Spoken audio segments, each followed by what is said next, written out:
This is the SHTF Hunter. I'm in the reloading shack today. This is my happy place. I'm getting prepared some 30-30 cases. I've only got one 30-30. I could actually put sharp pointy bullets in my 30-30s because it's a single shot. But I was given some bullets not too long ago. There's my Savage combo gun. I could actually load some of the pointy 308s. I'll show you.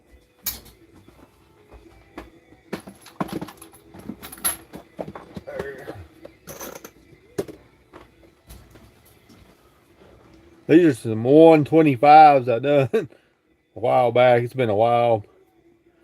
Didn't get the velocity I was hoping to out of them. I can't remember how much velocity it is, but it's not what I was expecting. But anyway, so today I'm got a guy I go to church with. He told me it's been a couple months ago now, that I guess his dad had passed away, and he found some of his dad's reloading stuff.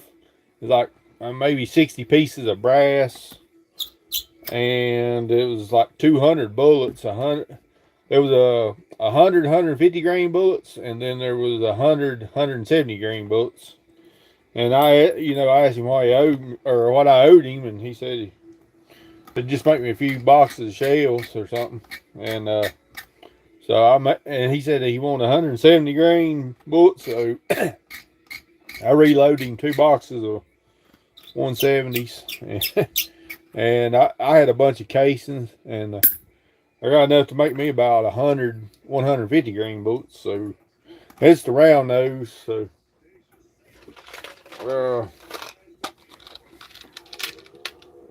here's the round. So he's got a rounded nose, but one of the reasons I was doing rounded noses, like I say, I don't have to have a combo gun. Just a single shot, so I don't have to worry about the pointy bullet touching the primer in front of it like people with lever action. So, but I wanted to make a bunch of round nosed ones just in case a neighbor or something needs some. Hello, trying to survive, Oklahoma. I was in Oklahoma not too long ago, a few weeks ago actually, and I got an aunt there. She was me and my wife was passing through Oklahoma to get out to New Mexico and Arizona, and one of my aunts was in a nursing home in Tulsa, and Tulsa was on the way to that Pioneer Woman restaurant. My wife, they told my wife about the Pioneer Woman restaurant. I don't remember the name of the town it was in. Nice little town, kind of like a little tourist town, I guess you'd say. But so we passed through Tulsa, see my aunt, went up to that little town where the Pioneer Woman restaurant was. We actually camped. We camped one night out there in the little campground, and while we was up, there was also a big buffalo preserve in that area, and we went to see the big buffalo preserve. I think he called it the Tall Grass Plains or something. But yeah, so that's about really all we done in Oklahoma. The campground we was in, which around here we don't really see storm shelters or nothing, but they got us a camp. We got a campsite. We was doing a lot of tent camping where I got a tent on the back of my car, and we didn't really need electricity, and we had I had a big jug of water, and but the site they give us was I had we call it the site they give us had a storm shelter in it, for tornadoes. And before we left, I opened it up, and I was like, I wonder what this is. I kind of suspected it was a storm shelter. And I opened it up. It was like a concrete storm shelter down the ground. And I opened it up. Sure enough, that's what it was. I thought it was pretty cool. That wasn't the only storm shelter I've seen in Oklahoma. I know I've seen at least one more in the yard. It looked just about exactly like it, but yeah, the flat. Oklahoma looks pretty flat. I mean, I didn't see. Yeah, we passed through, rode the interstate a lot of the way, a whole lot of I-40. On the way out there, on the way back, we took I-70 most of the way back so we could see different stuff. But there was also, was it the Ben Jones? Yeah, I think it was the Ben Jones Museum was also up there. Let's see, Des Nails, West Virginia in the house. Yeah. I don't know, Jacob Elmer. I don't know if you know where I'm at. I'm actually in Virginia. I'm about, what am I? I'm about 45 minutes to an hour from West Virginia, I guess. About an hour. Good time to live in the mountains with these hurricanes going on. Yeah, you ain't kidding. No, we actually had they said a small tornado touched down over in the Galax area.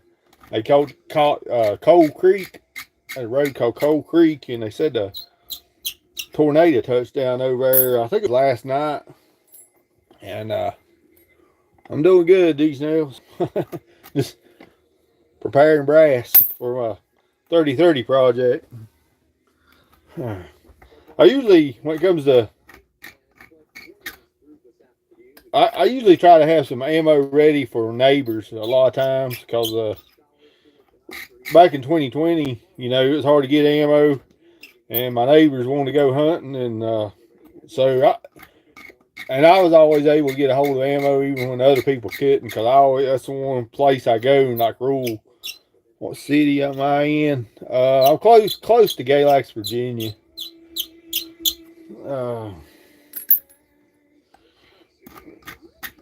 But yeah, during 2020, during the ammo shortages, 2021, I was able to sell some of my neighbor's ammo. One guy, he wanted to take his little girl hunting. They couldn't find was it 410 shotgun shells? And 410, a lot of people have been looking for 410. I was able to sell him some 410. I sold other people's stuff too. Yeah, I buy as much. I buy a lot of ammo from Rural King. I like Rural King. That's one of my favorite places. $13, 100 rounds for $20-something. Yeah, 9mm. That's what I tell everybody. One of my favorite cartridges. The closest Rural King to me is actually in Withville, Virginia. It's about 30 minutes away from where I live. But yeah, I love Rural King. But yeah, I always tell people, when it comes to handguns, 9mm is my main handgun. I mean, I have to buy my own ammo, and this is the cheapest you can get. So. You next door to Rural King, that's cool. Yep. Yeah, just doing a little 30-30s.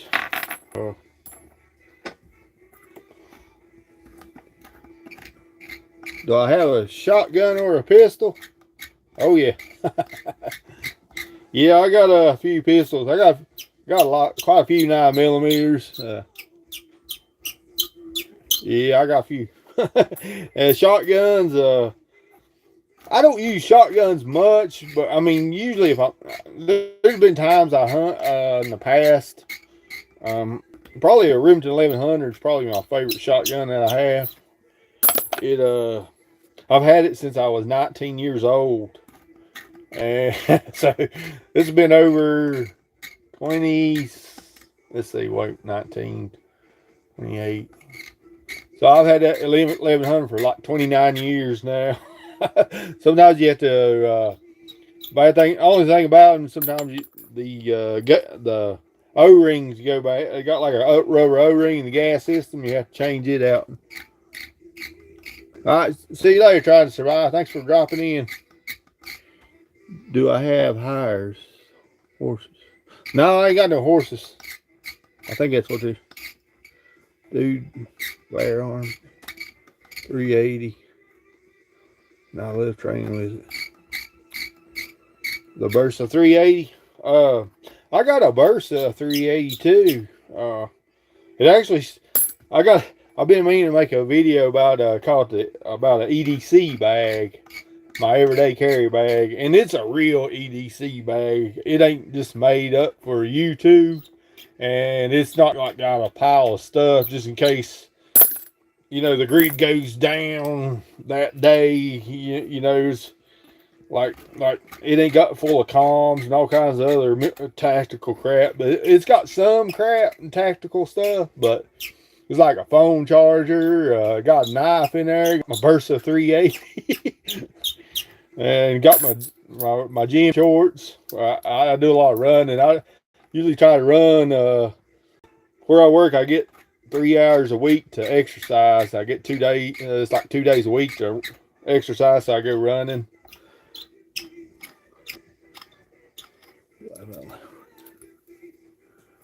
I want to Tomcats are cool. I've seen the Tomcats. Oh shoot, dude, I'm like 48, I think.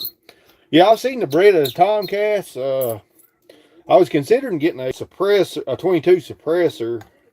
If I did, the Tomcats are. I've seen some of the newer Tomcats are. They're threaded for suppressors, but they probably work good. And get into pistol suppressors, it's a whole different. It's kind of different from rifles because the pistols reciprocate, but some of I guess the Tomcat, I don't know how to explain it, but I know like the Bursa threaded 22 pistol, or the barrels are just stiff or sit there, and I guess they cycle from recoil or something. I don't know. The slide doesn't go back basically the blowback. Yeah. I think I watched some videos about the Tomcat. It's small. It's a small little pistol. I've actually got I made a polymer 80. You seen the polymer 80 frames? I had a 22 long rifle conversion for a Glock, and I took a polymer 80 frame and I worked it down, and the for the 22 conversion, and it actually works. It works pretty good. So. Oh yeah, yeah. Okay. No rack in the slide. It doesn't have a slide. Yeah. There. What was I going to say? I don't remember. Oh, have you seen the new? They got Winchester's trying to make a new cartridge called the 21 Sharp, and the bullet. I think it was like 36 grain bullets, and they're sharp and pointy, and it's based off a 22 long rifle casing. And shoot, I dropped their shield. So it's based off a 22 long rifle casing, and like 22 bullets are actually as wide as the case. Well, the 21 Sharp, it like sits down in the case, like it's and I thought it was really cool. Which it's nothing's ever going to replace the 22 long rifle, but if the 21 Sharp is really reliable and semi-auto, it's something I would consider buying. If it got, it'd be cool if they chambered it in the Ruger 1022 for the 21 Sharp. They sold 22s in a little crankcase machines. You get 3 rounds for a couple cents. Oh, like the gumball machines.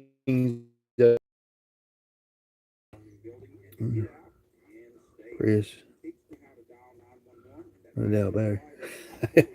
Yeah. Yeah, I see what saying, but the reason one of the biggest reasons I made that the polymer 80 and 22 long rifle.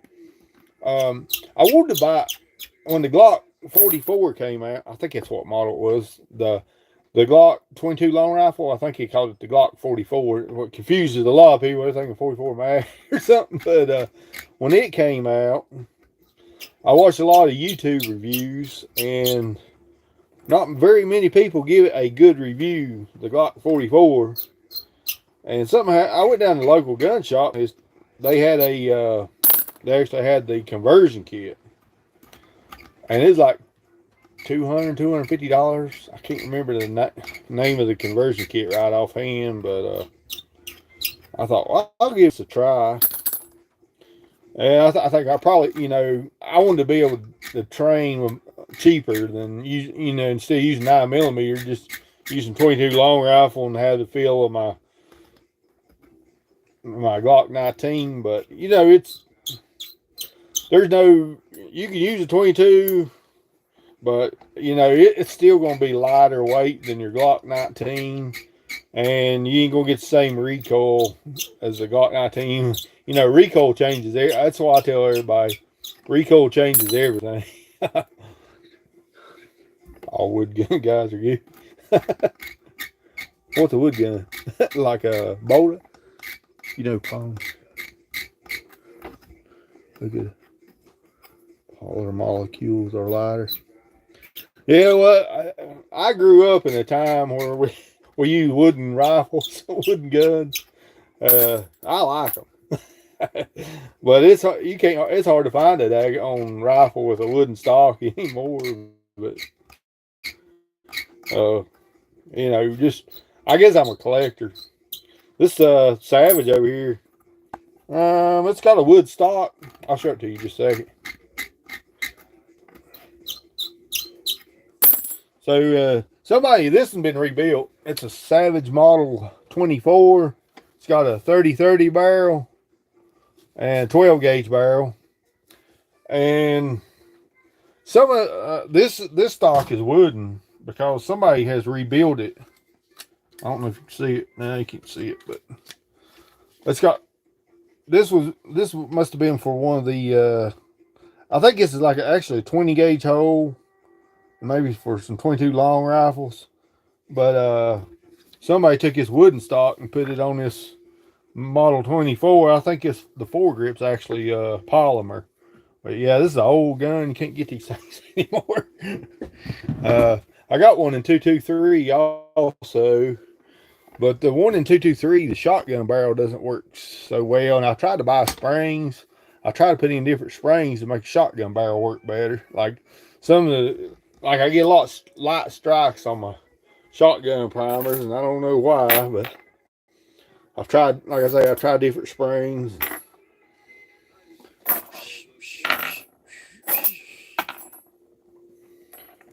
But yeah, I grew up on wood guns.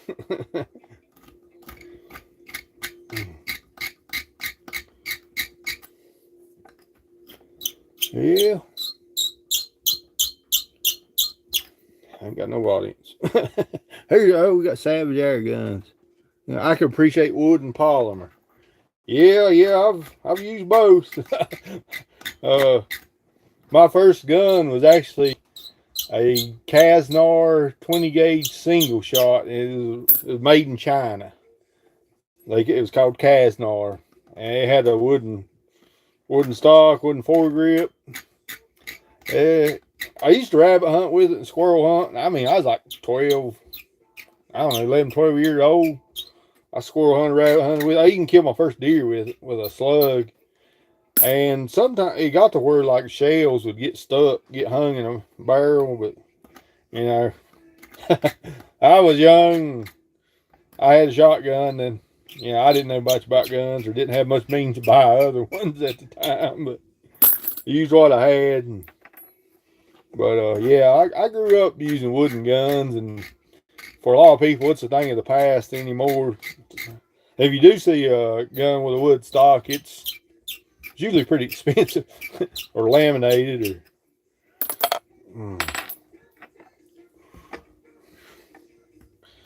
But yeah, I like to.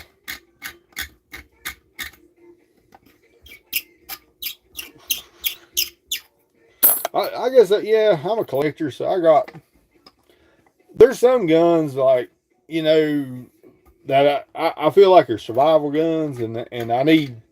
I feel like there's certain guns I consider survival guns, and it's like I need that in my collection, and you know, you don't. If it's an old gun from the past, like these Savage combo guns, a blast from the past, and it's like I need me, you know, I'll get like a. There's certain ones I've always wanted and collected. I got like the one, the Ruger 1022 or 1040. Oh crap! It's like it looks like the Ruger 1022, but it's a 44 mag with a wooden stock. It's semi-auto. Some poly stocks are real nice. Some are cheap junk, same with wood problem. Manufacturer make metal parts into plastic. Cheaping cost. Yeah, yeah. I noticed that over the years they just started making them, you know, plastic stocks, so you can making them cheaper and selling them cheaper. You know, people just want to hunt. It's you know, like I just need, and I understand that why wood looks nice, but like if you're taking it out hunting, you're going to get it scratched. You're gonna put scratches on that stock, so if you're just hunting, a polymer stock gun is great for hunting because you can't really scratch it. You can't really mess up the finish like you can wood. So, uh, first gun was Alaska surplus rifle chambered in 22 long rifle. Old pilot rifle, I forget what even worse. Alaskan surplus rifle. The first non-air gun was a Russian SKS. My dad gifted it to me. So the first gun I ever bought that I actually paid for myself was a SKS. I think I was 17 years old, and I was working at a Western store. You know, we'd mow, and they had Western clothes and stuff, and I made me some money. And that SKS, I think it cost me like $109. I give mom and dad the money, and they went and got it for me. This is a long, long time ago before you could get in trouble for that shit. So, yeah, that was my first SKS. I actually still got that SKS, believe it or not. I one time I traded it off. I don't remember why I traded off. I guess I got tired of it or something. I traded it off. The guy traded it to my uncle, and I traded my I traded it back to my uncle for something else and got my SKS back. So I still got that same SKS. Yeah, daggone SKSs, man, it's ridiculous now what they want for them. Since I got y'all on here, oh yeah, my SKS still works, but let's see, then the Marines gave me a 249 saw. Oh yeah, so when I was in my first tour in Iraq, I had 249 saw too. That shit's fun, boy. Yeah, you could. That's why I was going. I got confused. I got a little off track. We're talking about the 249 saw. I love that thing, boy. And so yeah, so the SKS back in them times, yeah, you could get an SKS for about $100, and SKS was cool. And I would try to buy them funky 20 and 30 round mags that really wasn't. They was made just for the SKS, but they wouldn't really. They didn't work. Had them long lip things to you take out the whole 10 round magazine, but they didn't. To me, they never worked, and I didn't like them. And that may have been one of the reasons I got rid of my SKS the first time. But so I got into AKs. Back in them days, you could get an AK for anywhere from $250 to $300. And you know, so you could buy AKs cheap back in them days. And the AK was designed for a detachable 30 round mag. So to me, it was a win-win just to run AK back in them days. Get FFL manufactured explosive. First 4 saw too. First tour. Oh, okay. Your first tour you had saw too. Yeah, I liked the saw, man. It was awesome. I had usually I'd go. So I was in an engineer unit, and usually if I had my, we done a few convoys. Most time we just worked on bases doing the engineer stuff. Worked on, I don't know, we worked on all kinds of stuff, drainage, ditches.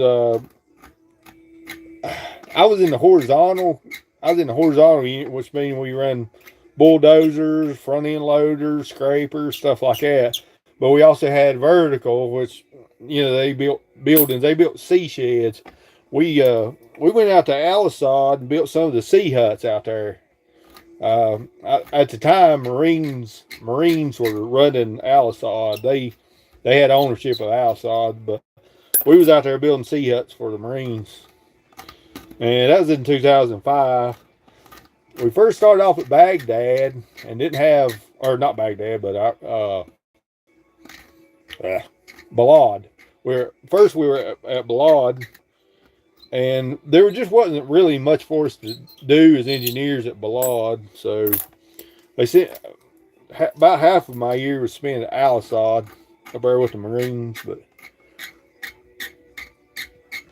the inflation, Federal Reserve. Okay, I'm just reading some of y'all's comments. Some Russian guns are cool, but you can't get cool because Russia barely have them in. So, best I can remember, you know, we talk about Russian guns and ammo. I think there's an arms embargo on Russian ammo anymore. So I got quite a bit, say 7.62 or 3.9 saved up. Realistically, I probably own more 7.62 by 3.9s than I do anything. I like a 7.62 by 3.9. I'm going to find these. I'm going to find AK-12s. Been to Al-Asad. I bounced out there. 2005. There in 2005. So there when I was there. Yeah, I was out there. I liked Al-Asad. Like the Marines, they was pretty laid back at Al-Asad. You know, at Balad, like you couldn't get away with nothing because of the car. You know, like taking your top off at Al-Asad. I took my top off. I just ran around my t-shirt and nobody said anything. And I run the water truck for the. We built the fuel. We built a fuel farm, and we did all the grading for a fuel farm at Al-Asad. And I run the water truck to try to keep dust down.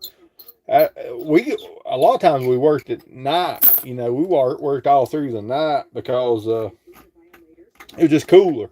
We had big light sets and just cooler work at night.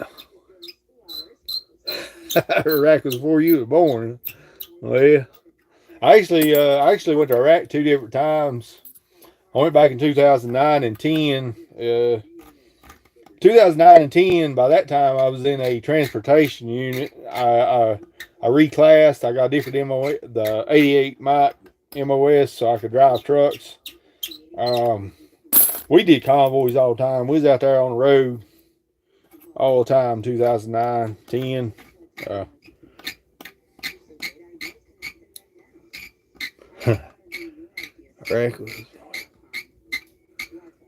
I was a grunt outside, but was stationed in a fall as a grunt.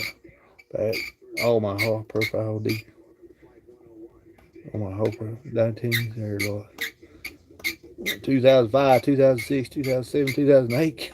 You went there 4 times. How long was your deployments? Were they 6 months or 9? Or how long was your deployments?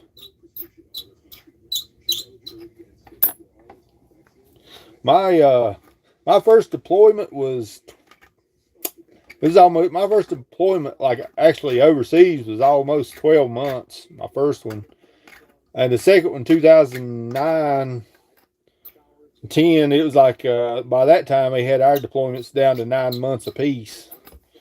And in 2000, met my wife and was like I am. So like in 2012 and 13, I was deployed to Kuwait, and I was there for 9 months. I think in 2000, before I left in 2010, they was trying to retrograde our equipment, and they was trying to send whatever they could, retrograde it and send it to Afghanistan to troops there. Um, I think it was 2011 when the biggest majority pulled out. And I went back about mid 2012, and I was in logistics. I still had my 88 Mike MOS, but I was putting a ESC, Expeditionary Sustainment Command. So I was there with a lot of a lot of officers. There was quite a few generals, colonels, lieutenant colonels. I was there with some pretty high-ranking people, and my job was to track shipping containers. And there was a lot of shipping containers that they didn't know what was in them. They just shipped them out of Iraq in 2011, and they shipped back down into Kuwait. And the shipping containers didn't belong to the Army. They were they were rented. So every day we had a shipping container, we were paying, had to pay somebody. And my job was to facilitate getting them out of the country and back to their owners. And 8 months. Oh, so you had 8 month deployments, extended both times. Going to Coast Guard. Just got home with 5 kids. Born same day as me. Well, that's cool. Boys born same day as you. I catch down on birthday parties. See, one of my buddies is young. He's oldest boy. He just had joined the Coast Guard, and he's down in Florida right now. I think they're getting ready to get hit with a hurricane. The weather's pretty bad up here in Virginia right now. It's supposed to be rain a lot tomorrow, chance of flooding. But I'm glad y'all are on here, cause it made my time sitting here doing these 30 cases go a lot quicker. I have to deburr them. Like, you have to take off the burr on the outside and then take off the burr on the inside of them. I don't have a lot of fancy equipment, expensive fancy equipment. I just do it slow and steady. So maybe I like to think I make less mistakes doing it slow and steady. But anyway. Florida's cut. Place is done for. Yeah, man. What? Yeah, you can't forget his birthday. Yeah, it'd be hard to, wouldn't it? Yeah, as far as Florida, I mean, this channel, I don't know, it's just a variety channel. I kind of meant it for survival when I started this channel. So I like to talk about survival a lot. It's beyond me. I live in the mountains. Like, I think you said you live in West Virginia, with a lot of mountains up there. But I noticed in some areas, like I live in the Blue Ridge Mountain Range, and I live kind of on top of a mountain. People live on top of mountains. But you get down there in the southern, far south, where it's flat, you're gonna get flooded. I don't. It's what we got here? It's the worst one, Florida ever. I think he said it's gonna be a Category 5, Cat 5, Cat 4 or 5. And the Cuba's Cuba's cooked. they won't be able to rebuild Cuba. Yeah, yeah, no love lost in Cuba for the, I guess, but that's yeah. But yeah, living in always when we talk about sustainment, and surviving down there in the lowlands, you do have more of a growing season. I watched one of them old survival shows. I can't remember what it's called now, but they took these group of people, it might have been, I don't know, 10 or 15 people, and they put them in like, it looked like it might be a part of the the old flood that happened down there in, what was it, Hurricane Katrina. It might have been in that area or something, because it looked like a dystopian, like a Walking Dead or something. They put them down there to see if they could survive, and it was like, so like the swamps are like full of, the swamp is like kind of like a jungle. It'll either feed you or it'll kill you. There's lots of stuff down there, lots of stuff to eat and lots of stuff that can bite you and kill you, I guess. And but they do, where it's a warmer climate, there's a big growing season, so you could, if you plant food to survive, plant gardens to survive, that'd be a good place. But as far as I don't know if I could get used to being flooded out a lot too. I like Northern Ohio. Only poisonous things are one snake and two spiders. No bears, mountain lions, something beyond some wolves. Ground is fertile, water is plentiful, lots of space. You been up to Toledo, Ohio? Where's Toledo? Is that in Ohio? Effect, snow clears out. Yeah, where you're talking about Ohio says not much. That's about the same way here in Virginia. I've heard people, I've heard about people finding rattlers and copperheads, snakes. I ain't never seen a lot, but anyway, yeah, we got black bears, but we ain't got no grizzlies or nothing. Yeah, I mean there ain't too many. We're pretty humans, pretty much the apex predators down here. Toledo's almost in Michigan, and it shows. I've seen helicopter heads. Yeah, I don't see, like I say, I don't see a lot of poisonous snakes, but I hear some people say, yeah, I found, I see a lot of black snakes, but them in creeks pretty easily in West Virginia. Yeah, so yeah, I could do without poisonous snakes and mean, big grizzly bears or whatever, but our cities are not great, but most areas, corn, soy, and waterways. Corn, soy. Out. So like the only corn, most of the corn is grown around here just by farmers planting for silage. I imagine it's probably that way out there too. Here in the mountains, but if you go out to East Coast of Virginia, some of the big products out there that they grow is like cotton. They have a lot of cotton fields, soybean fields, and peanut fields. So, infest. You can find them easily. This shit gross. Ours is not great, but most area is corn, oil and waterways. No, Cincinnati isn't bad. My dad's a airplane mechanic. We got a lot of jobs. Cincinnati, Ohio. Cincinnati, Ohio's a huge aviation. Yeah. Huh. Okay. Yeah, Cincinnati. I don't know that I've ever been to Cincinnati. I can't remember if I've ever been in Ohio.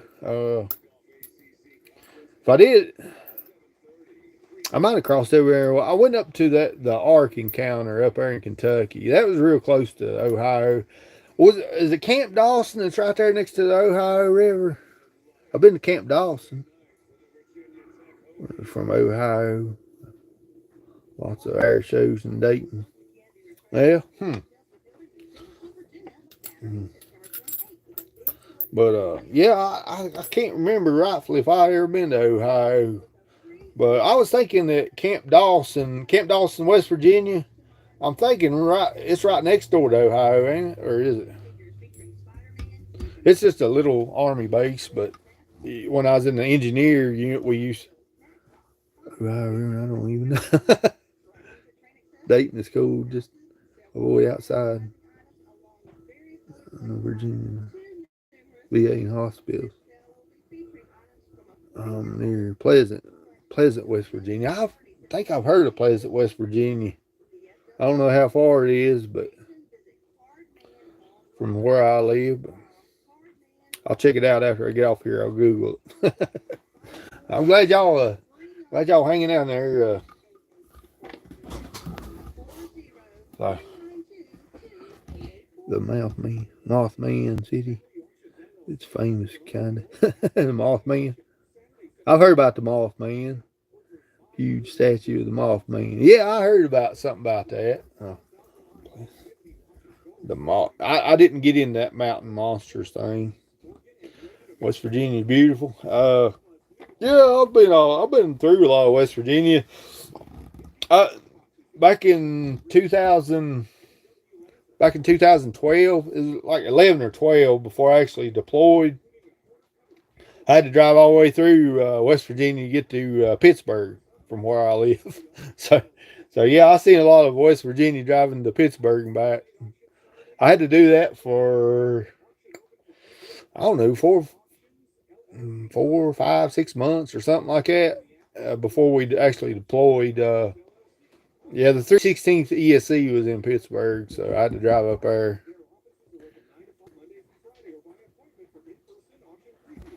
But nobody listened. The bridge collapsed and tons died. Talking about the Mothman warned everybody. Charleston is straight out of a movie, dude. The Capitol building, the Golden Dome. Yeah, I've been to Charleston, been through there quite a few times. It looks like some shit. In Virginia, I don't know. Ohio, Camp Lejeune, North Carolina. So yeah, let's see, Camp Lejeune. That's close to Morehead City, right, or not? But anyway, I've been through Charleston too. I think it was last year. My brother-in-law, he set us up on a pig hunt up there about 45 minutes north of Charleston. So that was the last time I rolled through there. And I don't remember the name of it. Might be called Hog Heaven or something, or Hog Haven. I don't know, but the pigs wasn't that wild. It was.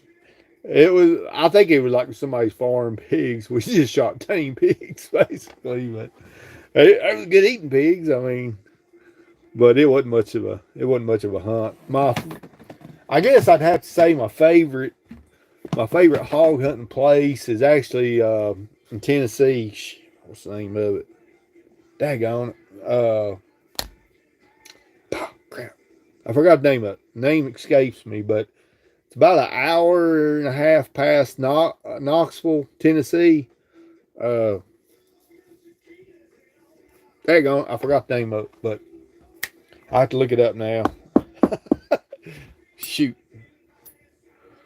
I really want to take a name of it, but it's in Tennessee.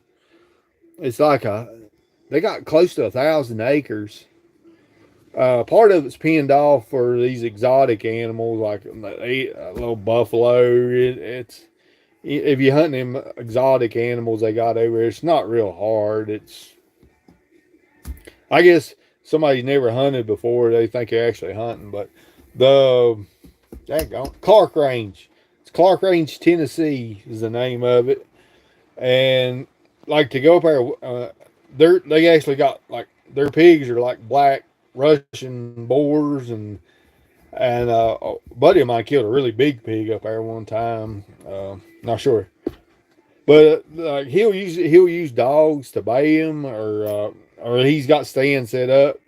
The last time I went down there, I shot one with a AR-15 chamber for 7.62 by 3.9. I had a thermal scope on it, and one of the reasons I kind of lean toward AR-15s is it's an easier platform to mount scopes and accessories on. But yeah, I had a thermal scope on it, firing 7.62 with 3.9, and I think to kill a pig down there is probably $800-900. But I mean, they got a lodge, and you get to stay in the lodge for that price. Morehead City, North Carolina. That's where Lejeune is. I gotta go back up here.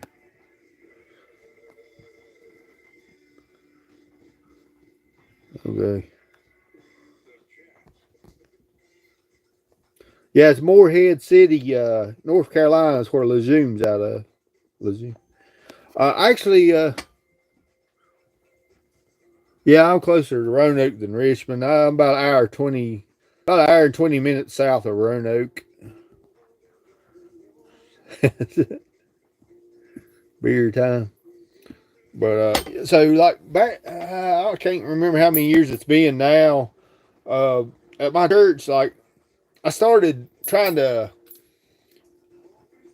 I don't know if you call it really a ministry, but sometimes when natural disasters would happen, like it really hits home for me because I'm not in the National Guard and I don't get to go help these people. So at my church, I started anytime a natural disaster would happen, if it's close by, I try to go, get up supplies like food, water, cleaning supplies, whatever they needed.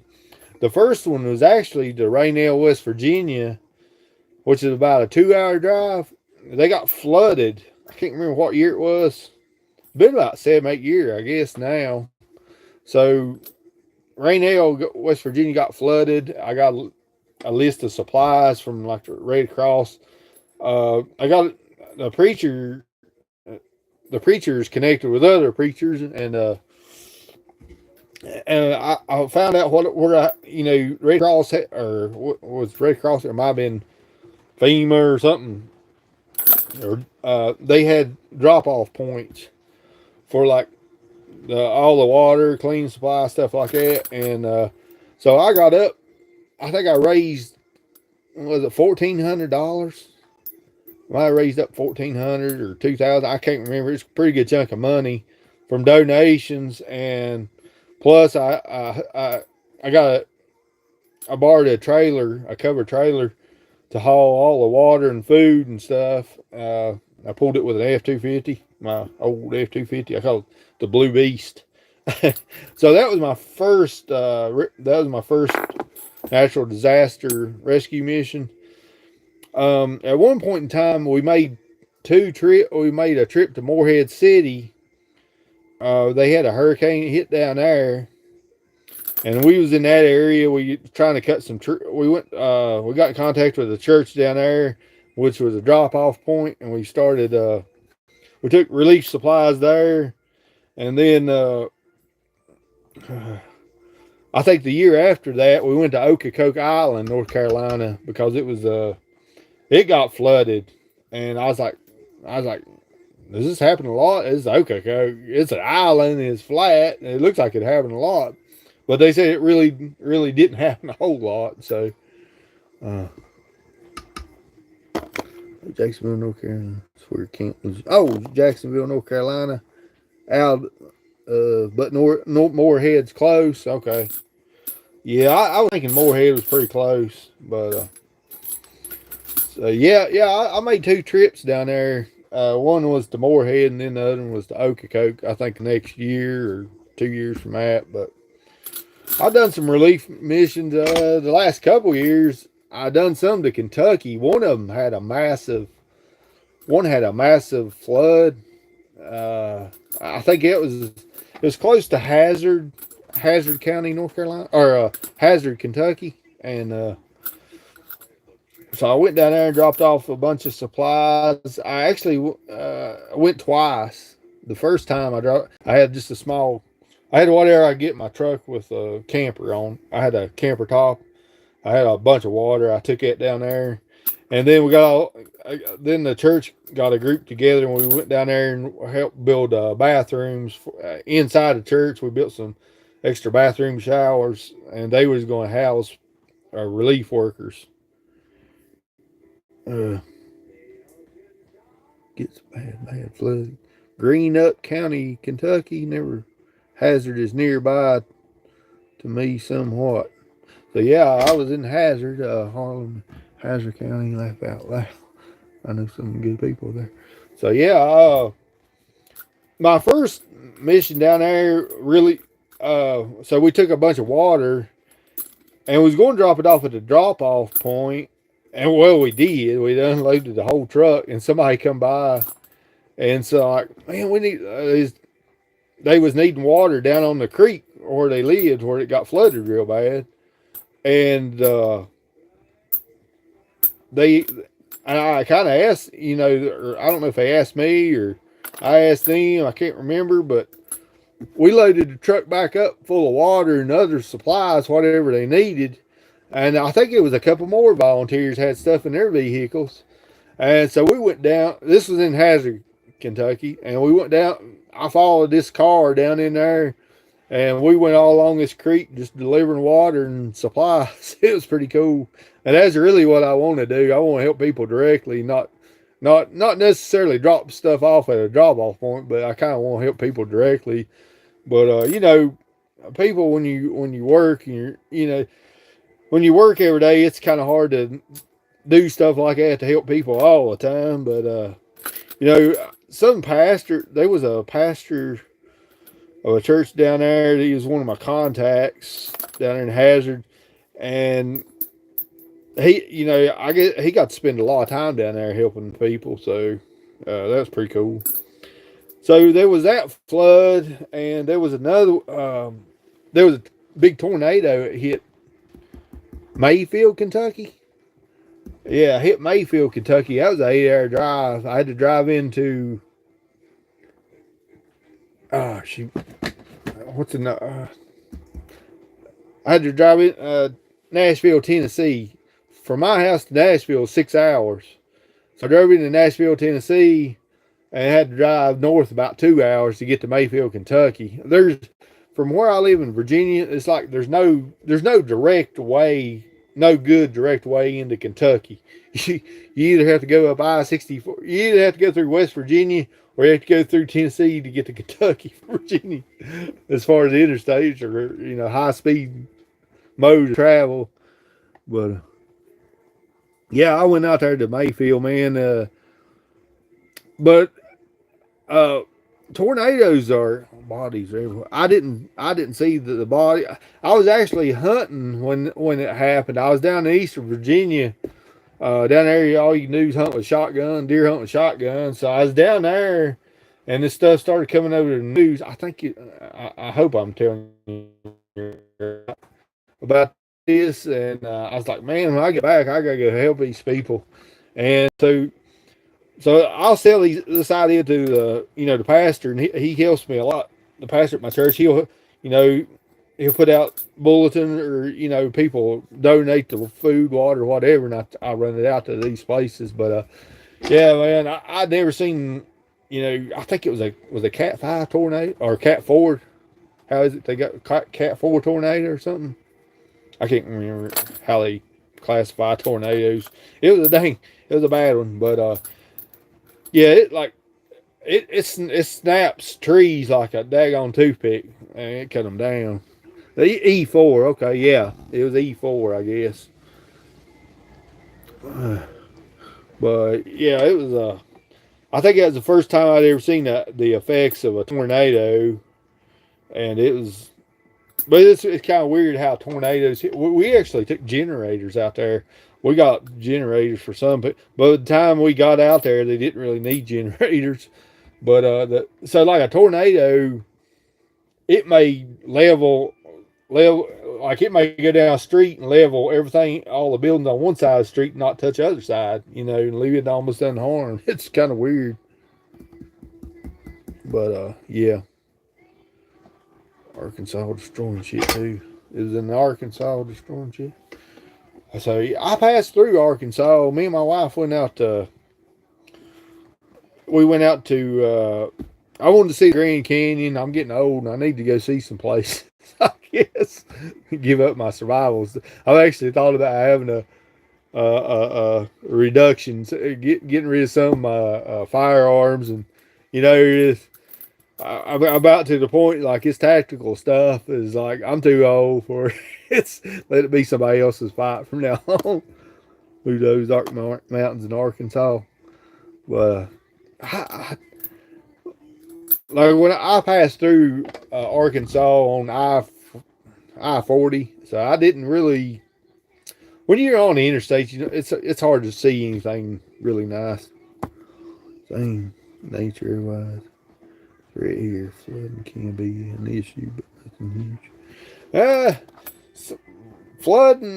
We've actually, here in Virginia, we actually we had every once in a while we had a tornado touchdown. They said one touchdown on the other side of Galax there last night, but a couple years, been several years ago in my county, a tornado touched down, and I went out there and looked at the after effects, and yeah, it moved the roof off a house. It cut through. You could see a swath of trees. It just looked like a lumber company come through, cut down a bunch of trees, and left them. But uh,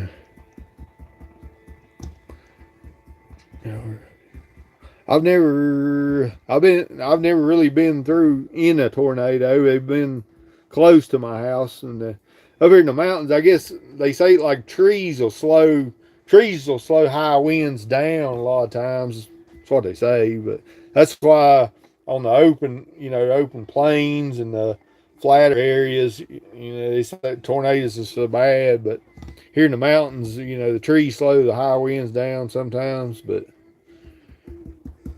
no, one hit Ashland a couple minutes ago.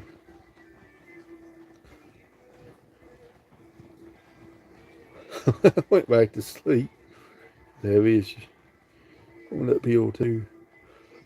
Yeah, I've heard they prefer flat land, but never really lived through one or been or I had there was one year here in Virginia and North Carolina on the coastline.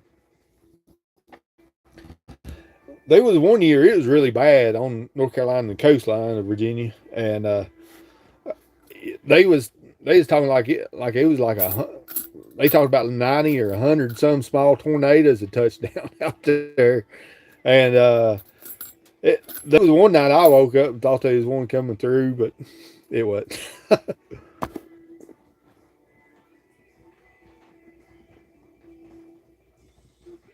Oh gosh. So, I didn't see. I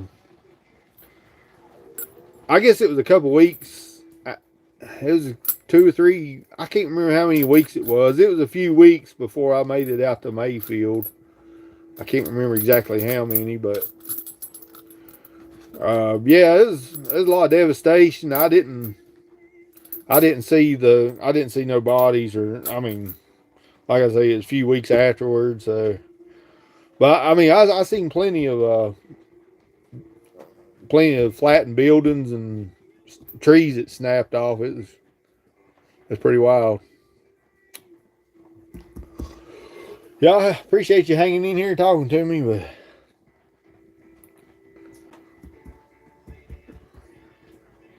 my friend was always in Mayfield. He broke his heart seeing the town gone. Yeah, I'm sure they collected bodies up pretty fast. Yeah, I didn't. Uh,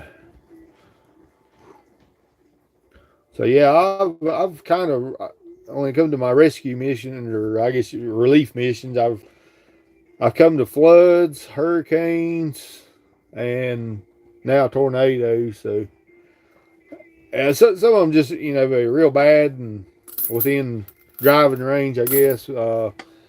We actually, have you ever heard? What's the name of it? There's actually a ministry out of Danville that does a lot of this. God's Pit Crew. I thought about joining God's Pit Crew to do this, And I actually had an application one time that never followed through with. I have a CDL through my job. I'm actually a mechanic, but I'm required to have a CDL because of.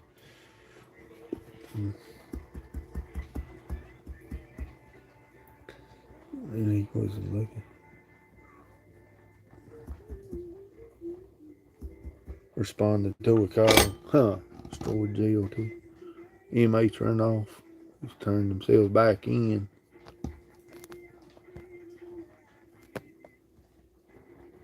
Huh.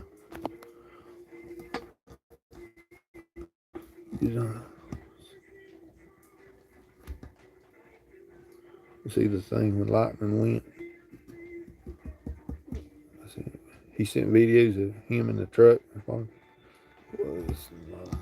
that time possible seeing this lightning structure. Man. Yeah. Yeah, it's getting kind of. All right, man. Well, I appreciate you staying on here with me, and I've been on here jabbering for about an hour now, so I may get ready to cut this one off, buddy. I appreciate you hanging out with me, old Jacob. I need to do this more often, I guess. Sometimes I don't get time to. I appreciate you subbing me. Sometimes I don't. It's like I don't get time to make videos. A lot of times I do a lot of shooting and hunting and never make videos. It just I'm concentrating on shooting and hunting. So I appreciate you hanging out with me, buddy. I'm gonna get off here. Thank you. Bye. This is SHTF Hunter. I'm out.